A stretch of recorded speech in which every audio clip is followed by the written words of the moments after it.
Hello, everyone. Welcome to week 3 of your public speaking online lecture. Last class, on Wednesday, we did our in-class challenge, which we did our demo mini speech, which honestly, y'all all killed at. You're amazing. I was very, very, very impressed with all of y'all. And you're super creative. And I have a feeling for our pitch speech, y'all are going to be very excellent persuaders, 1000%. Um, and then we got our demo speech order. So the speaking order for this upcoming Wednesday speech day. And we kind of went over the expectations. Um, what might that day look like? And yeah, that's what we went over on Wednesday. So let's get into your lecture for today.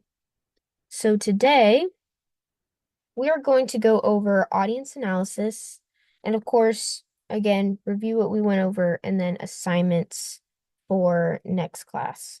That is wrong. Hate that that's wrong. Anyways, um, I have, if you're looking at the syllabus, which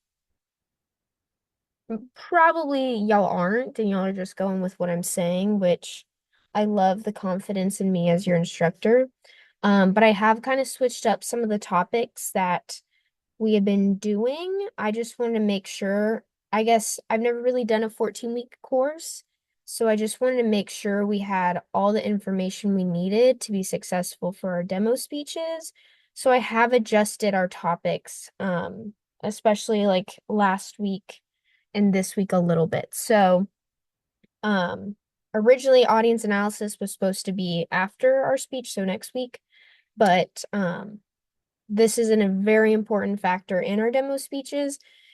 It's one of your emphasized skills, which is a big chunk of points on your speech. So I want to make sure we went over this and we understood this before doing our demo speech. So, okay, done with my yapping. Let's finally get into audience analysis.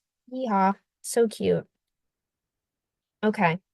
So the audience center speaker. So this is one who tries to connect with listeners and offers them a meaningful experience, right? So this is someone who can adapt a speech, and right, adapting is just customizing a speech to fit a particular audience. And you're not just adapting for the group as a whole, but also kind of the subgroups. So, for example, this would be like our bigger group is like 18, 19-year-olds. We all go to community college. We all are at Lone Star. But what are those subgroups? So I want you to kind of think back to, all of our introductions we did and like learning more about each other, right? We have those subgroups, right? A lot of us are really into music on different levels. Some of us are interested in going to the military. Some of us are very interested in sports. Some of us are interested in education. Some of us are interested in not me totally blanking out, but I feel like I got the gist of it. Um, Organizing, party planning, right? So we have a bunch of subgroups within our bigger group, right? And this is just one example. There's plenty of them, and we'll go into that. But adapting your speech, right? Changing your speech for your audience doesn't mean sacrificing ethical principles, right? This just means don't lie or change information to make your audience happy, right? A statistic or a fact is still a fact.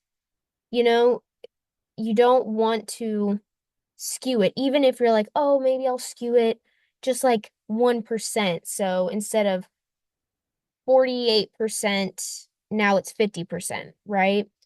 Don't do the math on that. I'm not your math teacher. But to make it look better, so at the end of the day, we still want to be ethical speakers.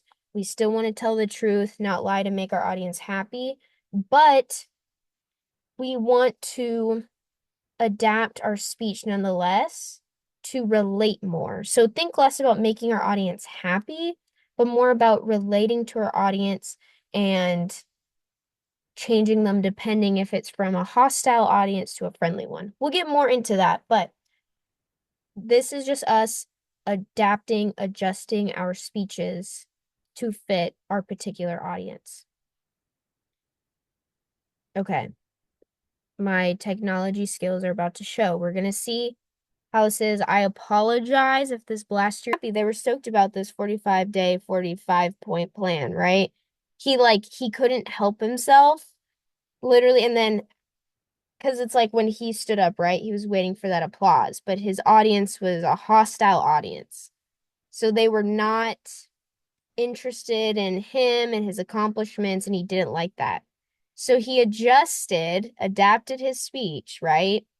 But by adapting it to his audience, he then lied, was unethical, and he did make his audience happy. But if y'all watch this afterwards, it's like there's nothing, right? It's like he has to tell them, like, I lied. And that does not help your speech at all. So that was just a little example of being ethical and not lying to your audience to make them happy. So first, okay, I don't know if y'all can see this, but what the heck is this? Anyways, um, so first off, getting information about the audience. That is our first step with understanding how to adapt to our audience. We need to know our audience.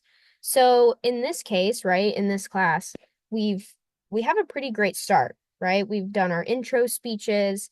Y'all interviewed one of your classmates. So if anything, if you don't remember everyone's speeches, right, you don't remember what they wanted to do with their lives, you at least know one person and the things that they don't like, their interests, their fears about this class, right? You you have that to pull from in the sense of specifics of your audience. Um, but for this audience, right? What do we already know? Right? I just talked about this. We already know we all probably live in Cypress area. We all, right, are Lone Star College students. We all feel probably positively towards community college because we're all here. From there, you can kind of make assumptions off that. Like you can maybe assume that some of us are working because, right, Lone Star allows us to have more flexibility. Um, Maybe we are about saving money because Lone Star is not as expensive as a university. Or maybe it's just we don't really know what we want to do, and Lone Star is a great place to try different avenues and um, experience different things without breaking the bank, right? So just in that, right, we have different assumptions and like audience analysis just based off that, right?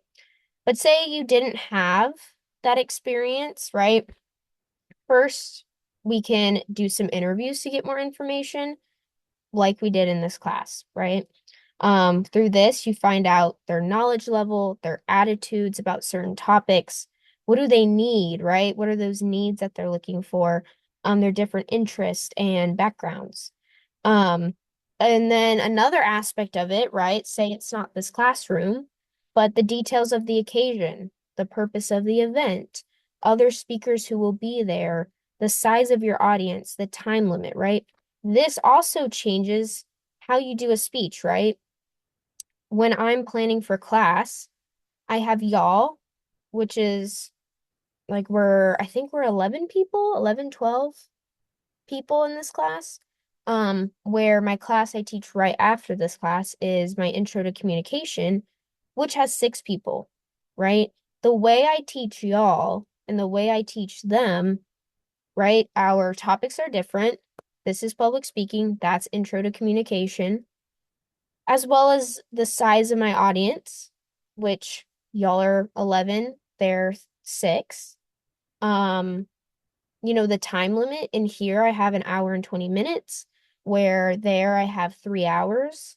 So, right, I would not make the same speech to y'all, do the same lesson with y'all that I would have done, right? So, just an example, details of the occasion, right? That changes and will make you adapt your speech as well. Another way to do this is surveys, right? You can do this through, this would be kind of before your speech. So, right, email, a Facebook group, a LinkedIn group. And then the information you get from those surveys, you can put it in your speech. So, say like, okay, for example, if I used your note cards that y'all gave me and um because I asked for your birthdays, right? I could say in my speech, according to my survey, half of the class is born in October, which might not be such a bad thing since today I will be talking to you about why October is the best month of the year, right? So you can even use that. It shows your audience you're listening to them, you know them, you're relating to them. It adds that credibility, and that relationship between you and the audience to create that friendly audience friendly relationship, right? So, interviews and surveys are great ways to kind of get to know your audience um, prior to you doing your speech. Next, I want to get into kind of more of the details of your audience and kind of the analysis you will be doing and the things that you will be kind of pulling from. And this is your audience diversity, right? Every audience member is not the same, right? You can be very similar, but there's going to be a lot of differences, and there's a high chance that your specific audience is going to be very different than you as the speaker. But, right, just because y'all are different doesn't mean you can't relate, you can't understand, you can't find a common ground, right? So, these are some aspects of audience diversity, which we will dive into each one further. So, first, let's look at gender. Okay, see, I have barriers of listening. That is not supposed to be there. I apologize.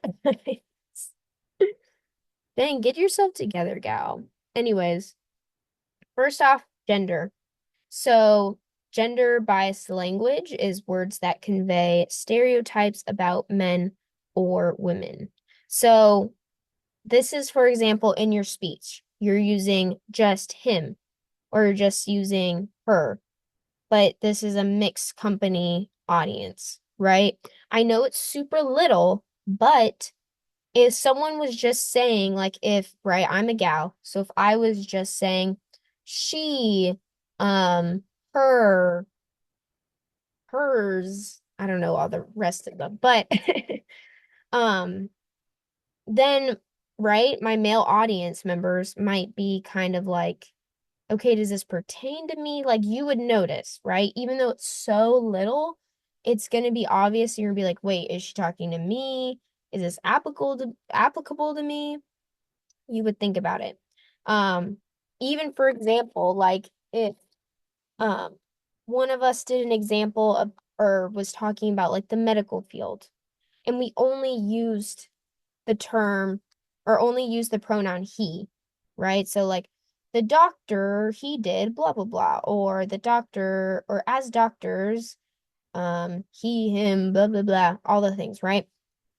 That would alienate a whole group of your audience, right? And even this goes into stereotyping, and even though it's just this little two-letter pronoun, it really does have a lot of connotation, and it does have a lot of like weight, especially if it's in like a stereotypical way, right? And a lot of times we don't mean to, right? It's just kind of, it just rolls off the tongue. It's just like we're used to hearing it, so that's what we say.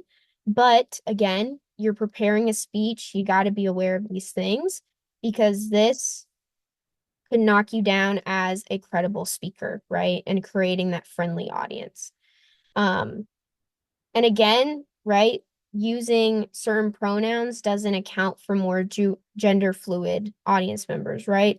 People who don't conform to she or him, right? So I think it's safest to say they. Like for anything, just use a blanketed they, right?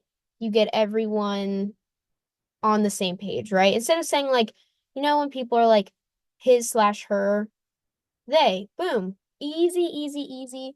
You're getting out of that gender biased language, boom, killing it. Okay, next age. So in your speech, right, I want you to be thinking about this could be trends, music, any like pop culture references. Um, right? Assuming everyone knows and understands your different examples can lead to miscommunication and a lack of listening. Um, so for example, if you're talking to a group of older people, it's okay to assume the fact that some people may have hearing loss, but you shouldn't decide you need to shout the whole time, right? You're kind of tapping into those stereotypes, and you don't want to look like I was gonna say you don't want to look like an idiot. But I guess a better term is like a credible speaker, right? That is a better term to use for sure. Um, in this class, right? Y'all are all about the same age, right? We're like 18, 19, 20, like we've just graduated high school. We're all kind of in our first 2 years of um college. So we might understand, right? The same trends in music. So you have more flexibility when it comes to those pop culture references. But, right, just think about like in a mixed company audience, just think about, okay, how would you talk to your classmate? What slang would you use? What um, pop culture examples would you use? How would you communicate with them versus your grandparents, right? Versus your parents? What would that look like? How would that change? And I want you to be aware of that outside of this classroom for sure.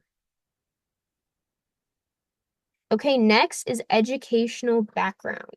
So this is just kind of right. Think you're this educated person, right? You don't want to talk over people's heads. You always want to see, I think it's a very safe rule to always assume your audience doesn't know. Not in a, aw, type of way, right? Like, oh, like y'all don't know, so let me dumb it down for you. But in a like, okay, like I maybe like the topic I'm talking about may be kind of difficult. So how can I help my audience follow along and understand, right? So this is defining those words that might be kind of big that we might not know and choosing simpler words, right? We don't have to use juxtaposition, right? We don't have to use that. I will say Girlies, the minute you get into university, the amount of people that would say juxtaposition just because they can is crazy. It's actually insane. And it actually gets worse when you go to grad school, just so you know. And juxtaposition is truly you can't help it. You have to say it, but it's just stupid. Anyways, totally off topic on that one, but right? All of us, right? We're college educated. We are all getting our education, but we're all in kind of different fields, but we're also kind of all just taking core classes right now. So think about how that can contribute to your speech.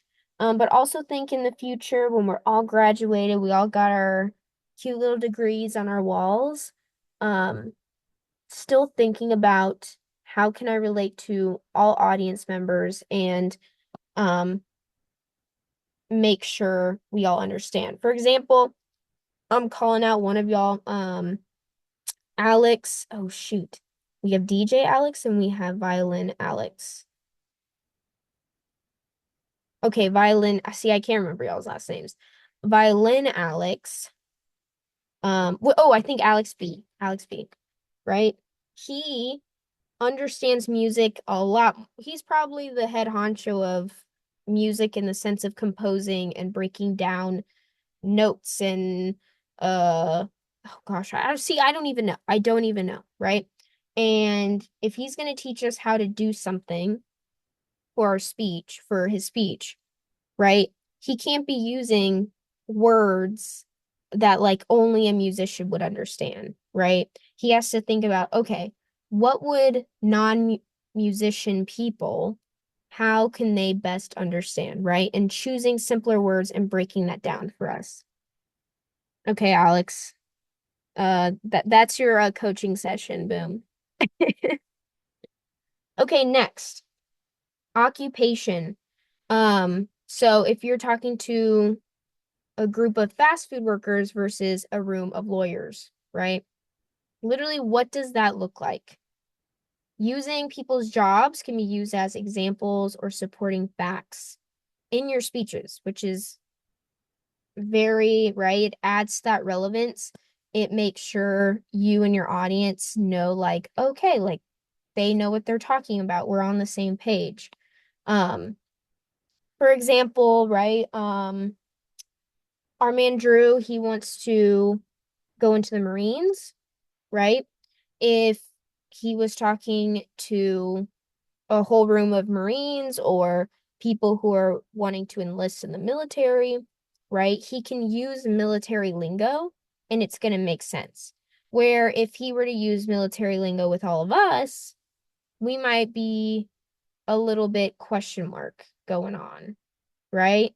So think about, how does your speech change based on occupation, right? Where we're all at. Um, yeah, that can be your language, that can be your body language, this could be how you dress. This could be formal versus informal, right? So how is that changing depending on, in this case, the occupation? Next is religious affiliation. So using religion can give you a good clue of people's beliefs and attitudes, right? If I know someone um is a Christian, I can assume they go to church on Sundays. Um, they read a lot of the New Testament. They may have a cross hanging up in their house. They may celebrate Easter, Christmas, all the things, right? I can assume those things, but also there's so many like denominations and different like forms of hierarchies and beliefs that those assumptions and like clues aren't always accurate, right? Um, Someone can be a Christian and but also be kind of like, like I don't really go to church on Sundays. I kind of do my own thing. Um, I don't necessarily just read the New Testament. I like reading all of it and keeping all whatever. Um, Same thing with like, oh, if someone's Jewish, right? If you're Jewish, you might not believe in Jesus, but someone can be a Jew and be a messianic Jew that believes in Jesus, right? So all of these, or I guess I'm like, we have different things. Anyways, but religion, it's a good clue on people's beliefs, attitudes, feelings, how they act, but it's not necessarily always true. So that's just something to think about. But, right, thinking about religion and how this would affect your speech, you might, if you were talking to a congregation, um, it, at a Christian church, right? Um, you might use terms like God bless you. The examples you would use would be related to the stories in whoever's holy book you're talking to, right? Um, where if you're just talking to this class, right, your examples might be more pop culture, um, more general. You might be more, relaxed, more informal in that sense. And I mean, like at a church, right? You're not going to cuss. We're in a classroom or like around your peers, like using like curse words would be more acceptable, right? So think about how that would change, even how you address in both scenarios. How would that change depending on your religious affiliation or your audience's religious affiliations? Next is economic and social status. So I want you to think about, so the same topic, and this is for all, like every single thing, but this one I think is very prominent. Your same topic can be adjusted with different argument points and still reach the same goals depending on your audience's economic and social status, right? So think about an audience of blue collar workers versus wealthy business people. How are they going to think about, especially think about like your persuasive speech or honestly any speech? You just have to think about what would be relatable, what doesn't. Like I think about, I don't even know if this pop culture reference is good for y'all, but Emma Chamberlain she's like a YouTuber influencer girly. Um, like people say that, when she first started out, she's just doing like Dollar Tree reviews at her house. Like people liked her because she was very relatable. But then, a lot of these influencers, they start like getting money and like they have these experiences that like normal people just don't get, that these influencers start losing touch to like their original like audience base, right? So it's like because their economic and social status changed, their relatability to their audience changed as well. And that can affect how people perceive you and if your audience wants to keep watching you and listening to you. Um, but some topics, maybe that, a blue collar person versus a wealthy business person might think differently on would be like war or taxes or jobs, right? These are all things that they may see very differently.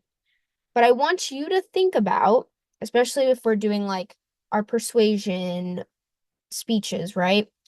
You can have the same topic, right, with the same goal. Like you want the same exact thing to happen, but depending on a blue collar worker versus a wealthy business person, those things are going to change in the middle, right? Those argument points, the how you're going to persuade these people to do something that you want them to do is going to change, but it'll bring you to the same goal.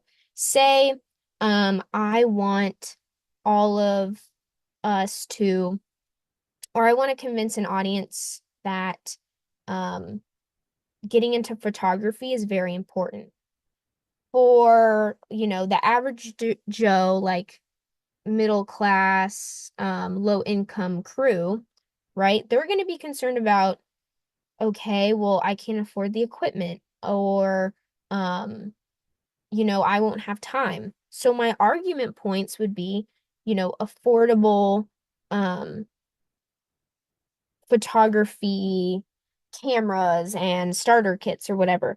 I would go over that. I'd also maybe go look at how to incorporate this in your schedule, right? Carry around your camera at all times, and when you have 5 minutes, just go out and take pictures of your surroundings and what you're looking at. Boom, right? So I can kind of convince them through that. Where a wealthy business person who maybe just invest and has maybe a more flexible schedule, doesn't really worry about money, I can be like, okay, here are the best options on the market, of cameras and equipment, as well as, this is a way to, bond with your family or, remember all the trips and experiences that you go on, right? So I want both of them to get into photography, but the means in which I convince them to do that is going to be different because of their economic and social status. Okay, next is our international listeners. So this would be, thinking about an audience that isn't all from America, the US, right? First, starting with taboos. So, some taboos, right? I'm just going to go over different examples. Like in Indonesia, right? If you put your hands on your hips, it's a sign of rudeness or defiance. Where I feel like here it's people call it the like Superman pose. It's like it gives you like this powerful, like confident, um, like you know what you're doing. It's like the ultimate like coach pose, I feel like every freaking coach just like puts their hands on their hips. But it does, it shows that power. But in Indonesia, if we had Indonesian audience members, right, they'd be like, oh, they're being rude and defiant.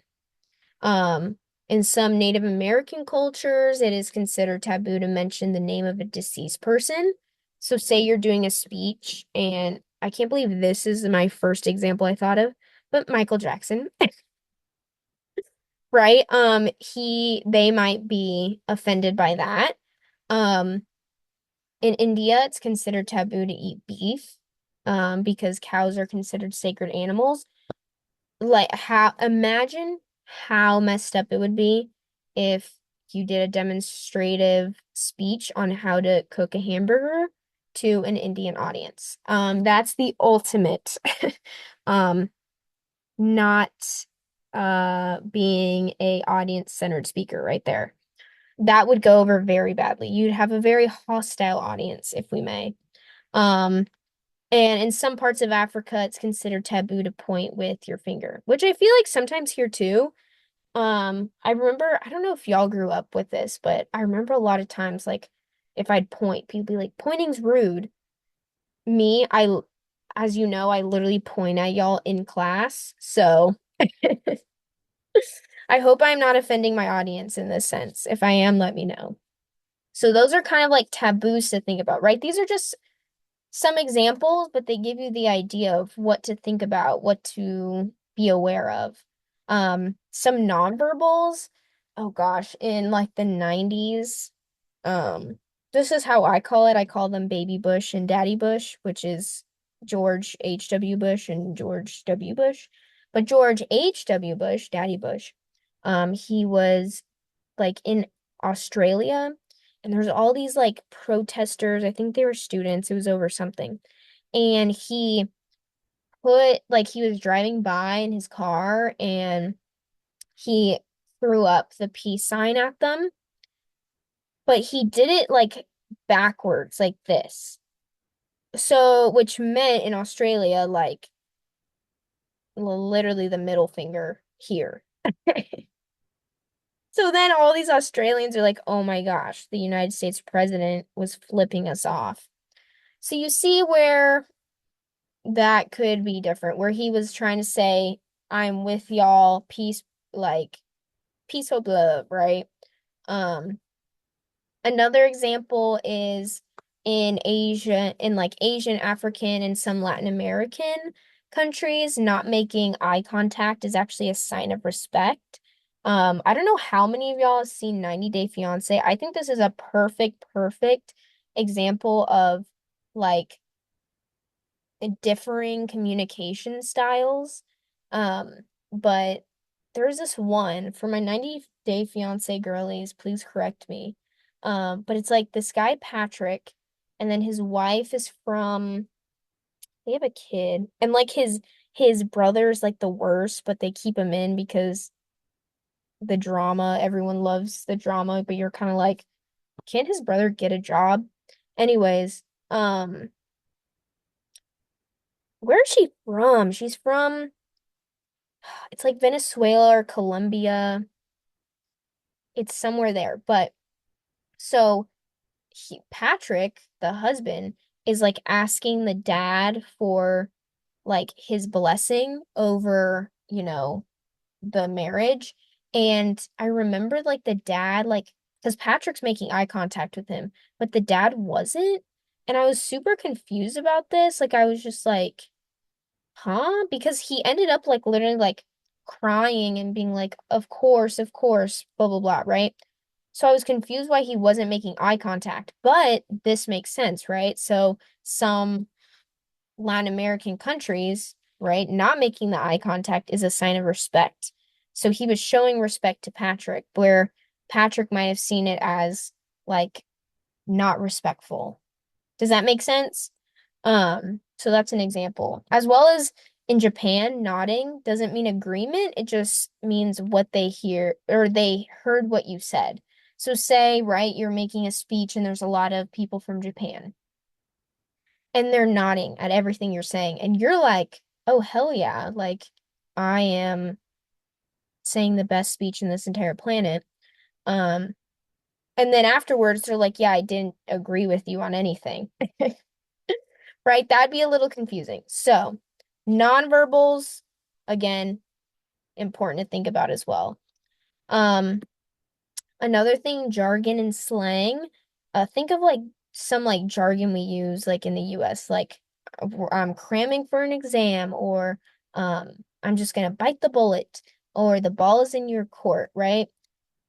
Non-native English speakers might be, not familiar with this and might be a little confused. So trying to limit that would be very important with international listeners. And then lastly, it's safest to always use then a serious or formal tone when you have international listeners because, in the US, we kind of have this more like playful, humorous style of presentation where others, this could be a sign of disrespect and being like too laid back. So it's safest to just always use a serious and formal tone with your international listeners. Okay, next, let's talk about listeners with disabilities. Sorry, needed a water break. Basically, right, listeners with disabilities, this is talking about people who might be deaf, blind, mobily impaired, um, struggle with mental illness, etc., right? I want you to, be cautious of the language you use, the movement, calling people out. But just because someone in your audience may have a disability, it doesn't mean you need to exaggerate your delivery or make huge adjustments. Okay? Just think of specific language and how they could fully experience your speech despite having a disability. That's what I want you to focus on. Um, you know, like for example, right, I'm gonna do a pop culture extreme example, which I don't assume anyone in here would ever do. But um, I don't know if y'all seen this video, but she's having her concert. This is recently, by the way. Um, she's performing at her concert, and there's someone, I don't know how far back they were, but she noticed that they were sitting down. And she literally called them out, like on stage, and was like stand up, like don't be like basically being like, hey, like let's party, get up, like you're being rude. This person ended up being in a wheelchair, which poor Madonna. Um, but yeah, don't be like that. Um, don't assume, right, that right, just because someone isn't standing up at your concert that they're not having a good time. They might just, how do we say, be in a wheelchair? Like, oh my gosh. Um, But some kind of specific examples, I know that one's like such an extreme one. I don't assume we would ever do that. But some others might be, if someone in our audience is deaf, right? Just being aware of, where we're turning our head, making sure like we're facing towards the audience. So if someone needs to read our lips, that's very possible for them.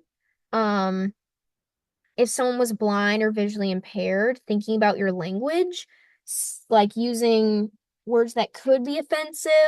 This is just a little example. I'm sure there's a bunch of others, but like for someone who's blind or visually impaired, be like, you see what I mean? Obviously not.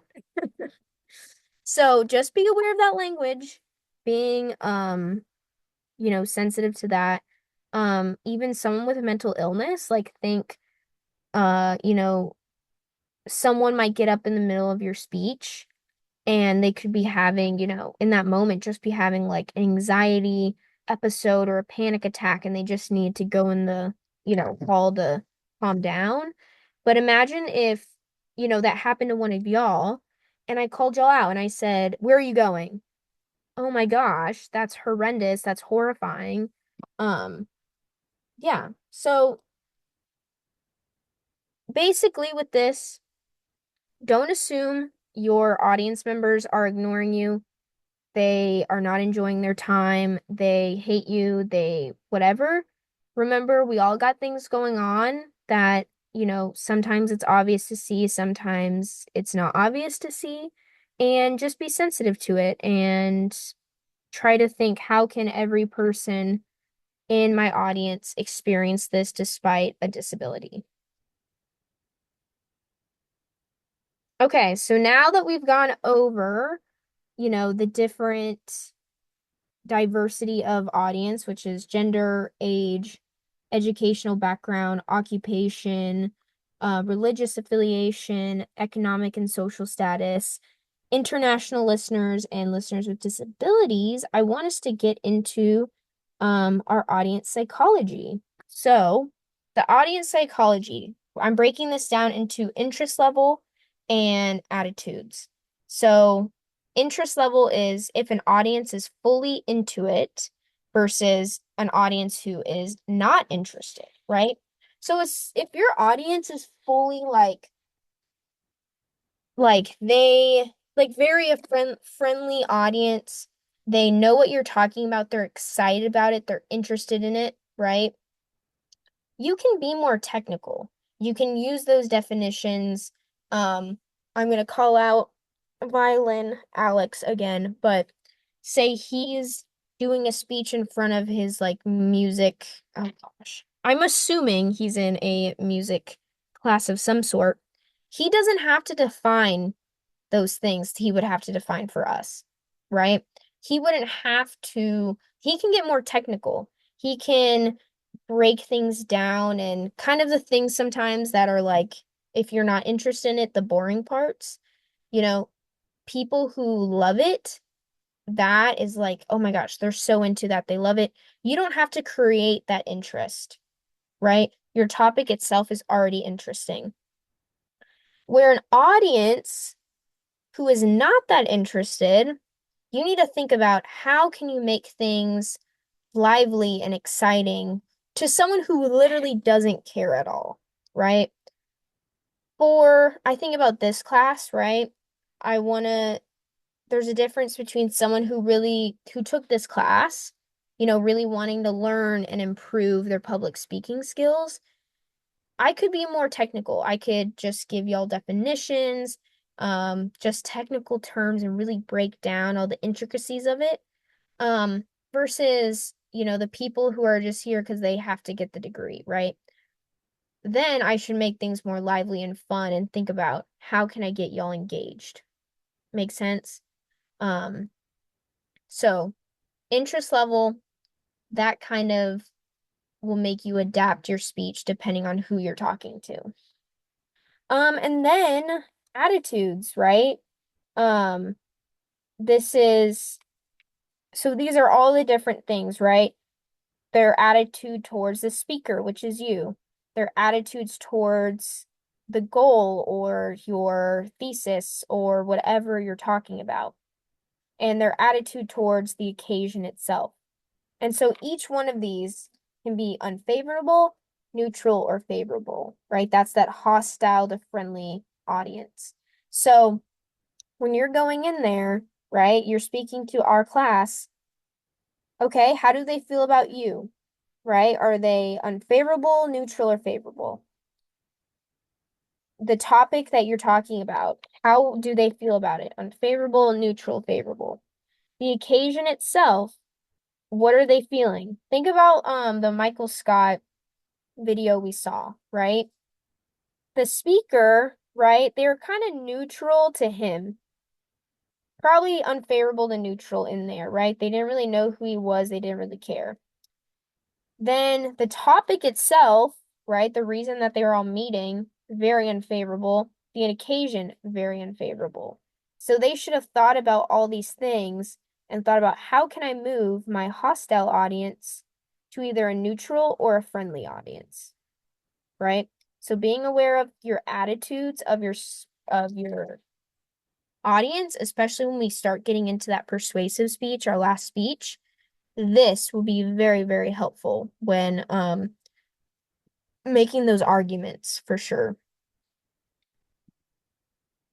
Okay, so everything we talked about so far is going to help you in preparing your speech, like in that preparation stage. So now let's talk about what you can do during your speech to adapt to your audience.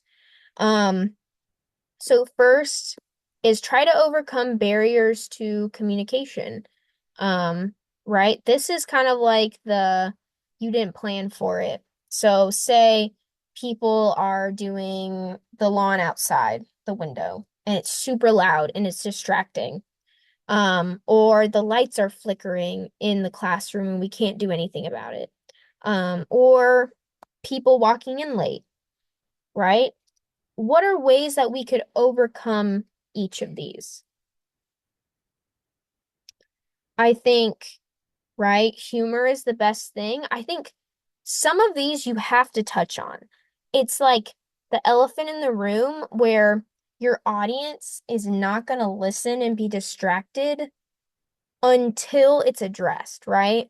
So think about, right, there's long guys outside the window, they're super loud, we can't do anything, right? You could be like jokingly like, dang, these guys apparently knew I was speaking today, and are protesting, right? You could say that, or with the lights flickering, be like, oh gosh, it's like a dance club in here. But then immediately, audience laughs, they're like, okay, they understand, they know, now let's move on. Um, and then for people walking in late, you can literally just pause and wait for them to be seated or settled. Um, so those are things to kind of overcome those barriers during it. Next is being sensitive to the mood in the audience. So, right, using body language to sense boredom or drowsiness or restlessness. And this isn't necessarily because of you, right? You or your topic, right? This is probably because of outside factors, like it's a morning class, maybe they stayed up late, um, like maybe they're not feeling good, right? There's all these factors to why they could be feeling these or looking like this, right? So in that case, things to combat that, you might have to explain things more, um, either talk faster or slower, um, or use more movement to get engagement. So those are ways to kind of be sensitive to the mood of your audience. Next is try to wake up an audience, right? Get them excited, get them interested in what you're saying. Number one would be to invite your audience to participate, asked for examples or show of hands. Um, and then two, rev up your delivery, your movement, your volume, your tone, make it exciting, make it engaging, make it where it's like they have no choice but to look at you, right? So these are ways you can adapt during a speech. And this was a little quicker lecture, and I wanted to make it quick because I want y'all to have as much time as you can to work on those outlines, practice those speeches. Um, but now that I've gone over your audience analysis, how to apply it in the preparation stage, as well as during your speech, you should be able to have a very strong audience-centered speech, right? We talked a lot about the language you use, the way you dress, your body language, assumptions of your audience, how to adapt the speech to create more friendly audiences, create credibility. Um, this, especially in your rubric, I want you to think about in your intro that audience relevance. Why does your specific audience, right, this class, why should they care, right? Think about being a college student. Think of the stress of that. Think of um, the age range, just getting out of high school, uh, being at Lone Star. Be as creative as you can. If you, like I said in class, you can do any topic. You just need to convince me that your audience, like this is relevant to your audience, right? And you can be as creative. This could be like the most reaching reason in this entire planet, but if you got it, you got it, right? Um, I will be looking for that immensely. Like that will be a very big thing, especially because audience analysis is one of your emphasized skills. I want to see that you literally need to tell your audience why they need to care. It should be very obvious. I shouldn't be able to guess if you said it. It should be there and it should be very obvious. And then outside of that, those kind of we talked about the kind of silences when you're actually demonstrating the thing. Again, tie that into your audience, right? Say, as a college student, I'm always looking for ways to de-stress, and this is actually one of my favorite ways. I got into this, my first semester of college, and it's been a consistent in my life, right? Adding that would give you, if, right, your audience relevance is strong, you build, you continue to build that all audience relevance throughout the speech, boom, you get all 20 points. Got it? I'm telling you verbatim what I want from you. Okay? That is what I want for you to get all the points. Okay? Feeling good? Feeling great? Okay. Our assignments for Wednesday. Demo speech. Keep working on that outline if it's not finished and finalize those visual aids, what you're using, and just practice, practice, practice.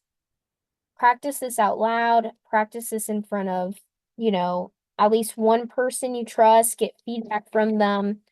Um, Practice it, if you want to do stages, look at the demo practice log and freaking do those, right? Sit down, stand up, use your note cards, don't use your note cards, audience member, full out. Check that out. That can help you if you're kind of lost on effective ways to practice.